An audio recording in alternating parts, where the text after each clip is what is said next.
vous m'avez rendu le micro. Sans certitude sur la première question, mais de ce que j'ai en tête, les 2 bateaux ont été acheminés depuis Le Havre. Et ils n'étaient pas présents. Alors, mais sans certitude, et donc on va vous le vérifier, on apportera cette précision et peut-être une contradiction, mais déjà je sais qu'il n'y en avait qu'un au moment où je suis arrivé sur place et que j'ai vu arriver le second qui avait été appelé en renfort en cas de panne du premier pour être sécurisé. Donc le second vient du Havre et je crois savoir, je mets les conditionnels, et on le vérifiera, mais ça dès demain on pourra vous préciser, que les 2 ont été acheminés depuis le Havre. Deuxième élément sur la darse.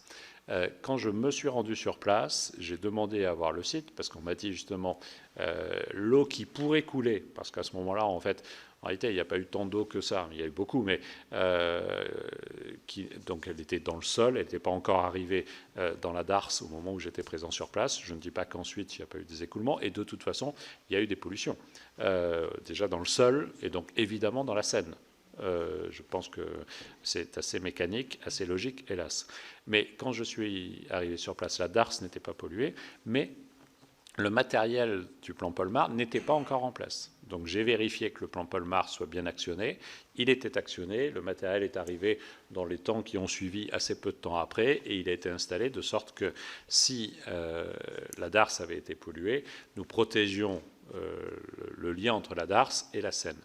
Est-ce qu'elle aurait été protégée à 100%? J'en suis pas sûr.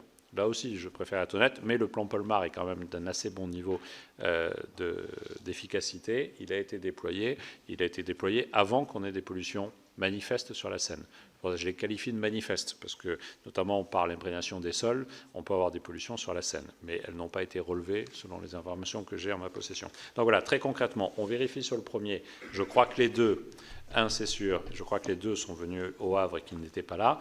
Par contre, ce que je sais, c'est qu'à 5 h du matin, c'est ce qui a permis justement de retrouver le meilleur niveau de débit pour l'alimentation en eau sur l'intervention sur le site, après un affaiblissement du débit que j'évoquais tout à l'heure, entre 4h15 et 5 h du matin. Et tout à l'heure, j'évoquais, c'est pour ça que j'ai voulu y répondre, mais bien sûr, ce n'est pas la commission, je n'ai pas entendu cela dans le cadre de la commission, mais certains médias avaient évoqué une rupture, je cite, une rupture d'alimentation en eau et en eau mousse lors de l'intervention des pompiers, et j'ai bien précisé que ça n'était pas le cas sur le sujet. Bon, voilà les infos qui sont en ma possession, qui sont plutôt rassurantes sur la question de la pollution de la darse, mais à 11h30, à peu près, le plan Polmar n'était pas encore développé sur la darse, il l'a été dans la foulée.